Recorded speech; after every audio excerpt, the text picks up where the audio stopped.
Hi there, this is just going to be a submission to the Democracy Delusion project that's being run. A really interesting channel. I'll put a link in. If you haven't seen it already, you really need to go and check this out. Interesting mission statement really by that channel is to move forward and be quite collaborative as well in the way that they put together a plan for progress. And the channel's called the Democracy Delusion, so I guess you can guess where it's coming from with that.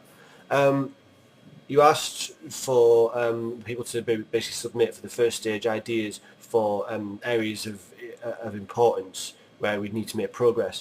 I'd say for this video I'm going to put forward what I think is one of the main key points, which would be accountability for those in positions of power. It's something that I've been championing quite often with videos about WikiLeaks, this kind of thing. Accountability goes hand in hand, I think, with transparency. Which we've not had any of, and in fact our government's become more and more secretive, less and less accountable, and which has really facilitated the need for something as radical as WikiLeaks.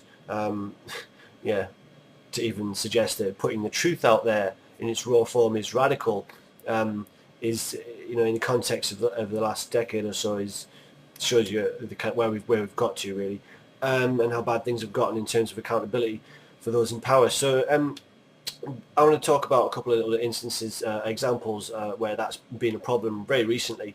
The first, briefly, just to talk about is the Whistleblower Protection Enhancement Act. Now, on December 22nd in America, this act seemed to have pretty unanimous support across the board. It was killed at the last minute by a mystery senator. Now, apparently, to me, I don't understand why this is even allowed, but again, problem with accountability here. In America, it seems that you only need one senator who can anonymously kill a bill or put a hold on a bill. This was the bill that was unanimously supported again. So why is that able to happen? Why is one senator anonymously allowed to do that? The Whistleblower Protection Enhancement Bill, again, obviously is relating to very specific legal ways of handling whistleblowing. It would be talking about the legislation for the official whistleblowing routes. So this has nothing to do with external forms of whistleblowing, such as going to the media, as happened with WikiLeaks information. So it's kind of difficult to understand why that bill was put on hold there. There's been calls for people in America to write to your senator to ask them, are you the one who put the hold on this bill, and why did you do that? So that's one issue there. The main issue that I want to talk about though today is that of the Chilcot inquiry. This is, for those who don't know, is an Iraq War inquiry, which has been set up by Gordon Brown in 2009 to learn lessons about the Iraq War. It's become depressingly weak in its capacity to uncover anything of worth about the Iraq War. It's had people as high up as Tony Blair put on the stand to answer questions about their role in the Iraq War, what happened, the motivations for going in there, but it's been very weak in how it's been handling the questions to people like Tony Blair.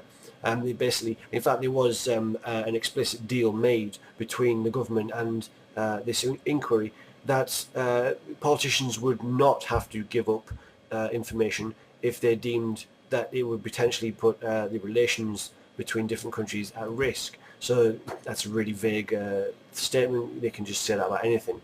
What's happened is that Tony Blair has specifically not given forth, and has been allowed by the inquiry to withhold, letters, personal correspondence between himself and George Bush. To these correspondence directly to do with the decision to go into war. Also, strangely, it's emerged that of the 24 meetings held between the UK and the US with regards to planning the invasions, 12 of those, 50% of those meetings about going into the Iraq War, there are no minutes for. for half of those meetings. Why, on such massively important issues, are there no minutes in existence for 50% of the meetings held between the UK and the US? That's disgusting. Over 1 million people have died as a result of the invasions. We've learned of many, many atrocities that I won't go into here. This is grave, massive, serious problems that have been created. We are living in a much more volatile world now as a result of the invasions, and the economies around the world are collapsing. As defence budgets continue to skyrocket, money's taken away from those at the bottom of the pyramid, so to speak. Benefits, provisions for those on the bottom of the scale are disappearing as money's been squandered, and money's been handed out to banking management in massive bonuses, even though they're the ones that basically caused the collapse. I could go on, I won't bother. A lot of bad shit's been going off as a direct result of wars and other bad decisions, and lack of accountability, which is what all this comes down to. So this is a major problem, and this is the main reason that I have supported WikiLeaks wholeheartedly, is that we don't see accountability that we need to be seeing in order to move forward in any kind of constructive way to dealing with the problems in our economies. I mean, ask yourself this question: if in 2002 there had been such an organisation as WikiLeaks, and if information had been passed to them about the fallacy of the WMD claims, would there have been an Iraq invasion at all? The answer has got to be a resounding no. If the public had been aware that we've been lied to about Iraq's apparent ability to deploy weapons of mass destruction within 45 minutes, if we'd have known that was a complete lie, if people had been aware of the fact that no, there was actually no infrastructure whatsoever in terms of producing these weapons, they'd all been destroyed in the first Gulf War, the Iraq invasion would not have been able to go forward. The public would have known about it, the UN would have known about it, it's not something that would have been passed, and millions of lives literally would have been saved. But what's the solution to go with this problem? I mean, well, the first step to anything really is awareness. You would assume that the media, well, its traditional role is to act as a forum for to hold government accountable. Basically, it's failing miserably as the media is becoming more and more taken over by corporate interests, government influence. It's just putting out information that's been spoon-fed to it by the government, and in fact is opposing genuine efforts to hold government accountable, such as WikiLeaks. There's certain initiatives obviously exist to counter this lack of accountability. There's actually a project that you might be aware of called the Government Accountability Project, that's been basically protecting whistleblowers, corporate and government whistleblowers since 1977. I'll link to that website in the low bar, and I may do follow-up videos on the initiatives that they support and carry out, basically.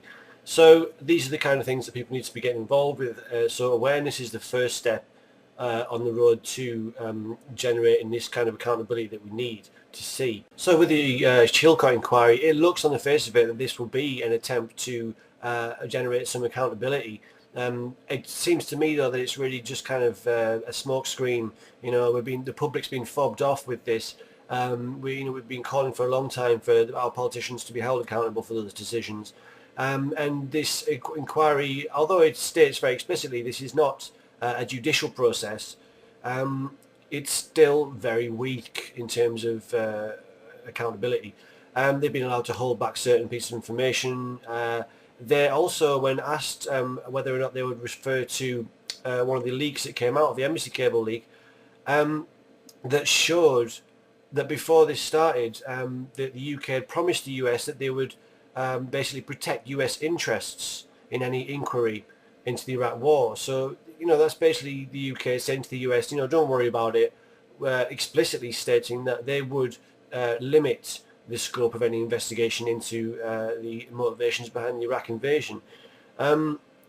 That's despicable, in my opinion. The spokesman for the committee said that they wouldn't comment on leaks. which kind of misses the point. I mean, this information came from a cable available on the CyberNet network, accessible to 3 million people. So there's no need to comment on leaks. You could comment on the official documentation written down by UK diplomats. Why not request that information directly from those diplomats? There's no need to bring the concept of leaks into it.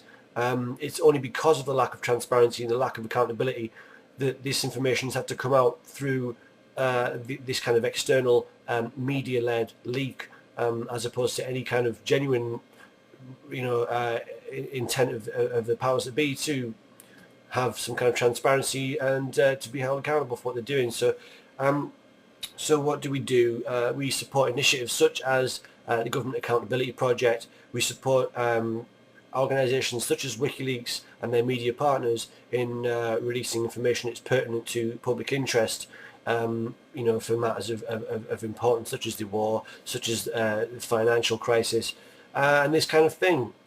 So that would be my submission for stage one, the Democracy Delusion plan for where do we go, how do we progress.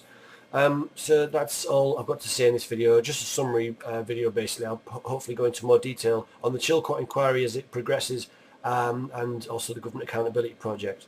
So I'll speak to you soon, bye.